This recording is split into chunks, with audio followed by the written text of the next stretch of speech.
to you. Hi guys. I want to start off by saying happy birthday. Yay. 4th birthday. Hopefully you get some cake today. It's my first time in Gloucester. I had to keep telling my brain it's not Gloucester. It's not Gloucester. It's Gloucester.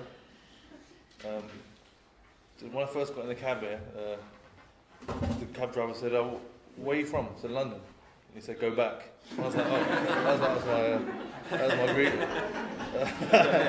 But he was a nice guy. Anyway. I got a little statement here. It goes, talent is buried. You have to go looking for it and create the conditions for it. Do you agree with that? Do you agree with that? It's buried. You have to go looking for it, and you've got to create the conditions for it. Because I want to just quickly, and for me, art is about communicating and me talking to you, and maybe you learn some of my language and give it back.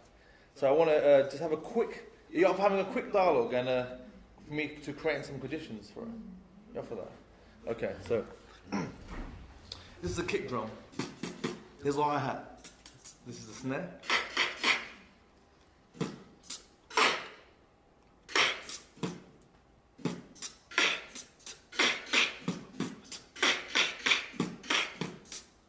Okay, that's 3 sounds. Okay. Some call and response. Can you repeat after me? Boom! Boom! Boom! Boom! T! T! Clap! Clap! Don't worry if you feel silly, just do it. Just do it. Just go for it. Boom! Boom! T! T! Clap! Clap! Boom! Boom! T! T! Clap! Clap! Good, man. Monica, does that sound like beatboxing yet? Let's get there. So can you take, we're going to take the vowels off, the the e, and the a. Alright, instead of boom, with the same force, we're going to go.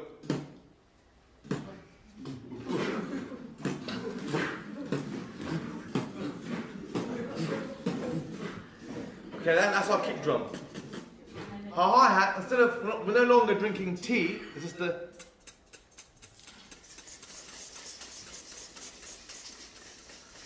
A bit of call and response with the new sounds we just learned.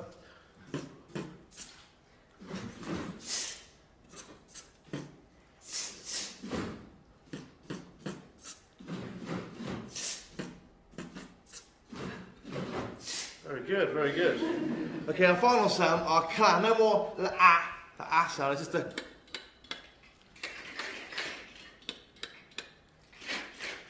Okay, now I'm going to put them all together, alright?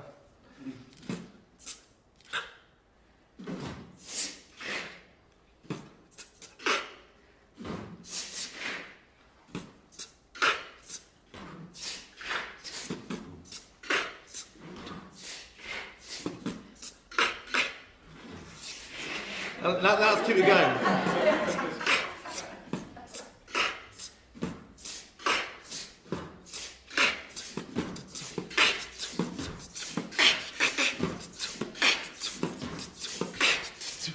Round of applause.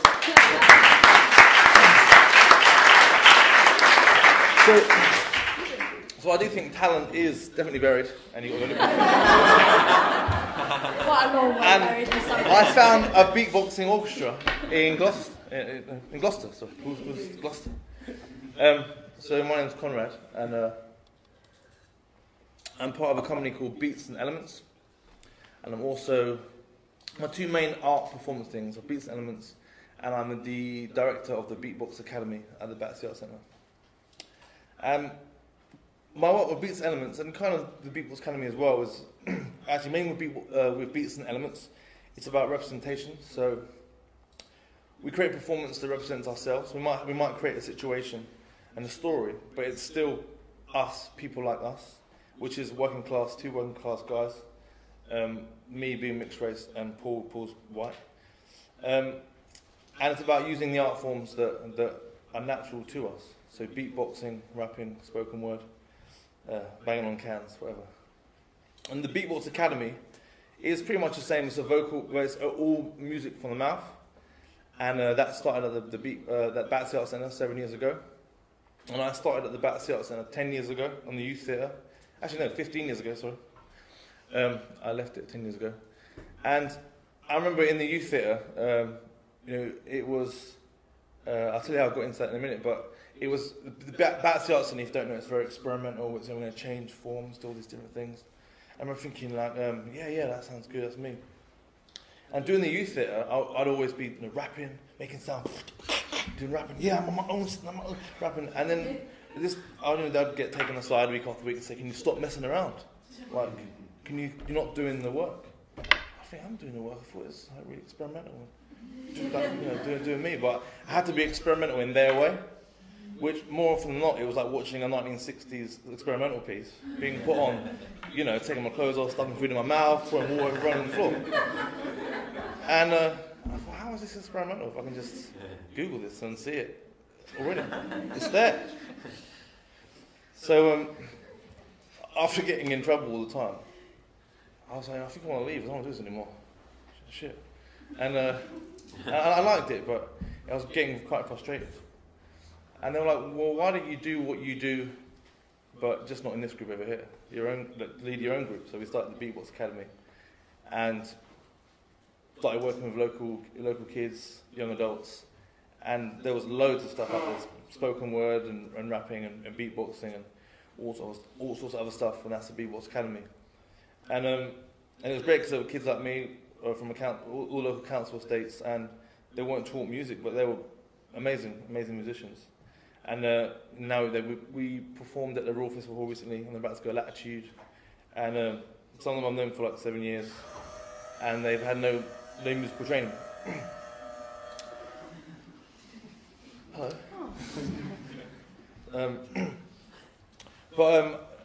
Going back, I'm going to tell you some stories and some things of how I got into performance and what I do now, and hopefully I'll touch on what I think could be done and what needs to be done and what is happening. That's great.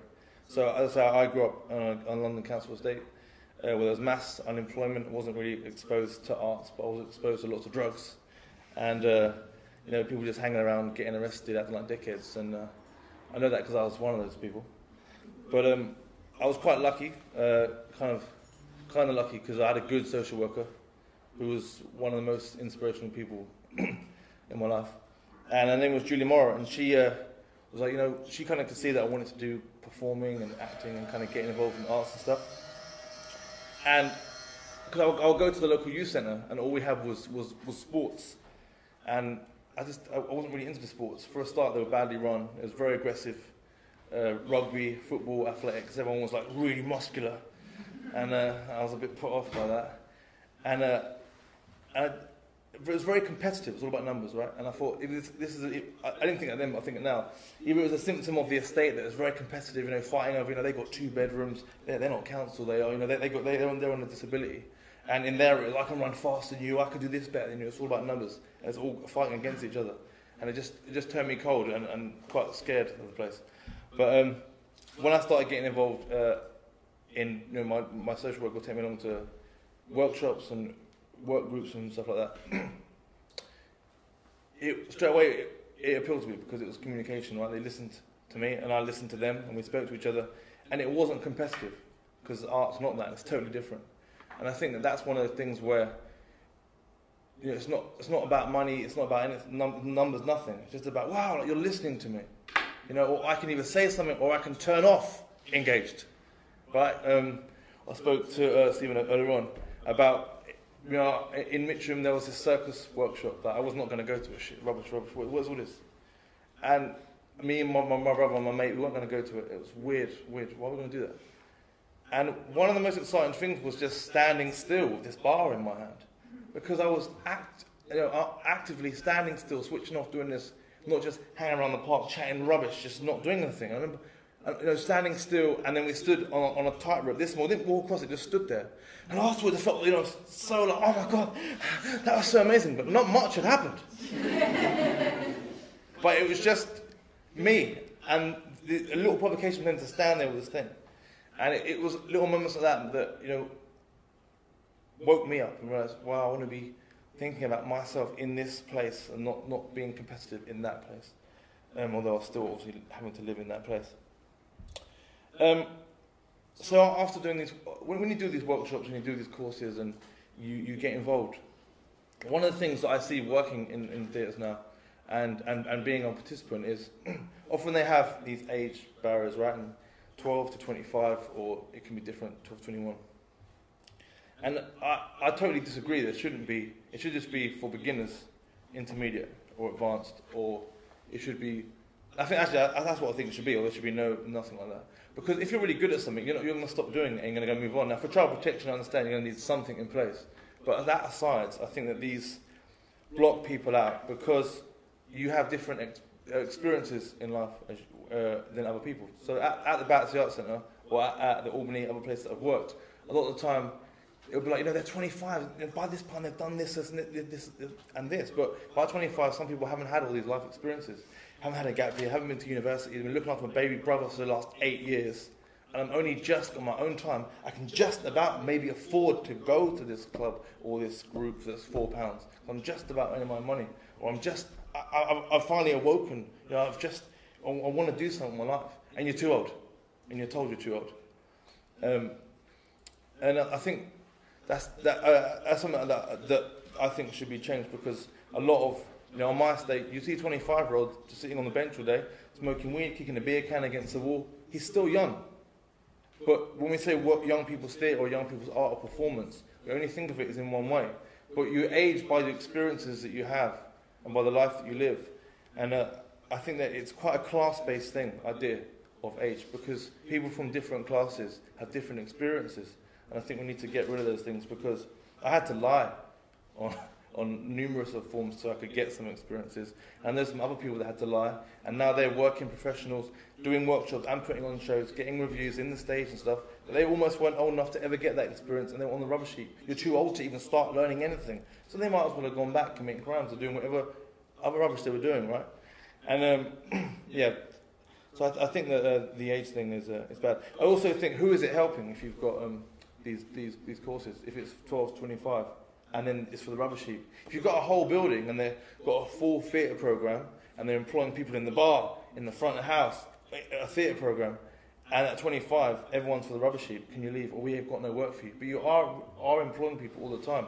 Who are these groups helping? Why can't, if you've known the young person for 10 years, shouldn't they sit on the desk next to you? Can't you give them a job or an experience? Why is it the same people coming from Bristol University or these good places doing the same faces, doing the same internships? If it's a mark of your courses are doing really well if you employ these people and give them a space in it. I've been really lucky, but like you said, you start feeling like, am I the only one? But you don't want to be pushed out as a token, right? Oh, you got it, and it's like, well, no, what else are you doing? Because I'm a freak of nature. What else is going to happen? And then people talk about the industry and say. The lack of opportunity is because there's no money there. There's no money there. We talked about earlier, there's places where have loads of money. And living in London, you only got to look at the National Theatre to know there's money there. But there's no working class people there. And these people are paying taxes. And they're not in there. It's the same writers, it's the same producers, making the same shows, wonderful, for the same middle class critics, judging it on that paradigm. So if you do get any work that is by a working class actor, they often run it to the ground because they don't know what the fuck they're looking at. Because it's like, what is it, spoken word beat? This isn't performance, this is a gig. I'm watching a gig. This is a gig. It's not a gig. I'm saying this is theatre. You don't know what paradigm you're supposed to be looking at it from. But anyway, we'll see it again. The money isn't there, lack of opportunity. The money is there. We can see it's there. There's a massive building. There's loads of plays going on. But when they talk about diversity, we've got this guy, he's from New York, he's black. You find out he's a middle-class guy from America. I don't care what colour he is. I'm mixed race. And he's very middle-class in his community. But you're reading him out as a token. We've got him. We don't care about this. Don't tokenise it. Where are the working-class people in here? As any of the jobs in this building? People want to go on about scroungers. Well, I'll say that the National Theatre is a benefits office for middle-class artists. That's what it is. I went to go see I'll get off on that National in a minute, but Oh, don't. I went to go see a show there called Home. And it's part of this new trend, the current trend of verbatim theatre, verbatim. We listen to their words, and we give them a voice. We've got a voice, you just don't want to listen. We've got a voice. So they spent this theatre company, and I googled all of them after the show. They all went to RADA, Guildhall, all the same old places. And we spent a week in a care home, and now we're speaking their words.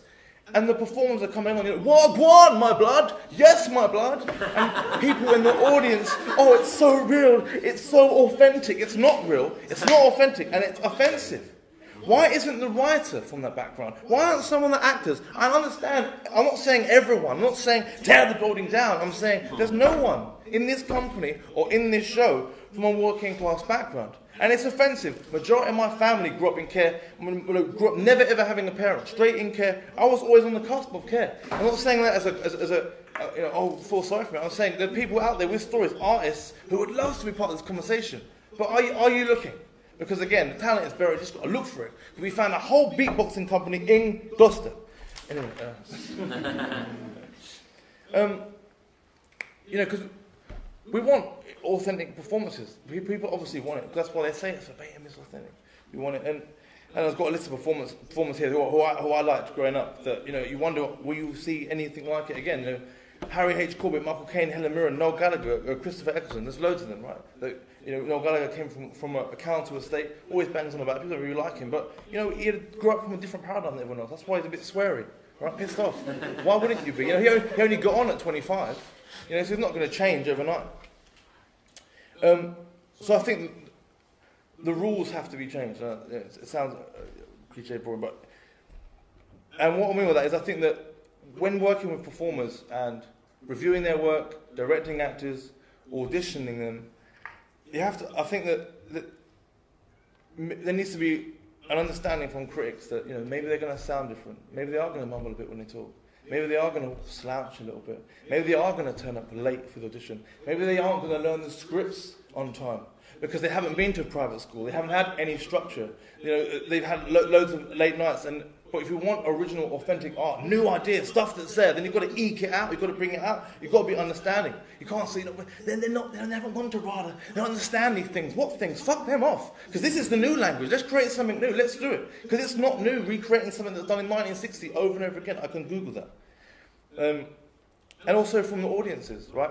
The show that I did recently, and the second part of the show, we did some outreach. Welcome Trust funded us to subsidise all the tickets, and we did some workshops in the community, and we were able to find some other great performers, as good as the show that we put on, and they performed at the second half of our show, and it was reviewed just as a show by The Stage and by The Guardian and whatever. And one of the reviews complained about the audience, because once we had people from the local community, lo and behold, the community came, right? They come and paid, and people wanted to see. Why? Because they understood the art, that was their friend, or they looked like me, or I like this work. It wasn't the same flown in theatre companies from Bristol putting work on, getting reviewed by the same companies coming in. It was in the community, in the heart of the community. And one of the reviews was complaining, saying, oh, someone was eating crisps the whole time. I was really annoyed. And people were eating and talking and going to the bar and drinking. The theatre needs that money from the bar. And these people are all buying tickets. That's great for the art, it's great for the theatre, it's great for the performers who are performing, it's great for me, it's great. We're all part of this thing. I mean, to be fair, a couple of the reviews did go on and say, actually, by the end of the performance and the end of the evening, I appreciated the fact. I realised it is good they're eating, it is good. Why do I have a problem with this? Because it was because some of them, but they turned around and said, actually, it was quite exciting. We deliberately said, in the theatre, they said, so no latecomers. What, 20 minutes in? No, all latecomers. You want latecomers walking in while you're on the stage? Of course I want that. Of course, people have got busy lives. They're working, they're babysitting their brothers. They're looking after their kids, they're coming straight from work. People haven't got structure, they want to come in late. Let them come in if they're willing to come out of their house. And I'm not going to turn them away. Why are we turning them away? We can't get anyone in the damn doors, usually every day of the week. Why are you turning them away? And it was packed houses every night. I'm not saying that to blag, but it's just these small little changes can happen in a community. If you're not going to be so elite and so turned off, and I'm going to stick to my rules. And the performance that we put on was compared to American Buffalo quite a few times. And since in reviews, and since seeing that show, I don't know why I didn't like the show, but when I went to go see the show afterwards, I was like, I want to see the show that they're comparing the performance to. I couldn't get a cheap ticket, and so I had to pay £50 for this ticket, so it wasn't right at the back. And walking into the theatre, I went to go sit in my seat, and the guy next to there was like, "No, this is C22." I was like, "Well, my ticket is C22." No, this is C22. I think you're up there. And I just thought this is kind of indicative of how these places are. They don't expect people like me to turn up. They don't expect you're in the wrong seat. I can't believe you're here. Why are you in this seat next to me? You know, and I sat down and I tried to have a conversation with him. By the end of the night, he was all right, actually. He didn't like the show as much as I didn't like it.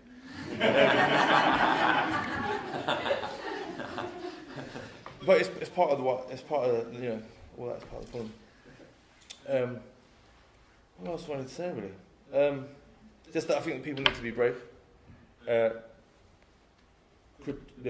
critics, the producers, directors, the actors. I think people need to stick to their guns. I think it isn't always about teaching the people that you're working with or yourself as a performer to change. We're all artists, and we need to enter it from our own paradigm, and they need to make them listen. Other than failing at doing their roles, I failed for a long time. Trying to speak clearer, to walk in a certain way. I need to lose weight. Needs to lose weight. Cheekbones. It's not going to happen. This is not going to happen. Why should it happen?